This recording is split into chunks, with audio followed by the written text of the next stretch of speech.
Hello guys, good morning. Huwag mong subukan. Masisira ang buhay mo. So guys, nandito tayo ngayon sa Paupan. Mag-repair naman tayo ng mga electrical wiring. Mga outlet naman to ng mga saksakan. So ito nga pala yung bagong inalisan ng mga dating umuupa. So syempre lagi yan may sira pag may umalis yung dating umuupa. So yan, kung nakikita nyo, sunog lahat yung mga saksakan. Yan yung papalitan natin ngayon. So it's another day, another tipid labor tayo. So ito guys, makikita nyo may power pa, pero naka-off yung breaker.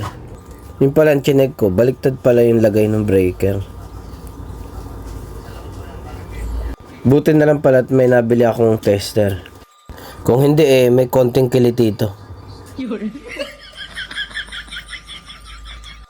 Bali, maalala nyo guys, meron ako mga previous video na onboard pa tayo na ako yung gumagawa ng mga electrical wiring. Nagpaturo rin tayo sa ating mga kasamahan sa barko.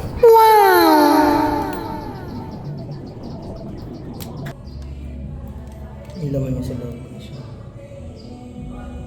Ang dumi. Kaya malaking bagay din guys na may konti tayong kaalaman sa mga electrical. Para, syempre, kung may paupahan ka, malaki matitipid mo. Kasi kada isang outlet, 500 yan. What? So, pintura na lang, all goods na to.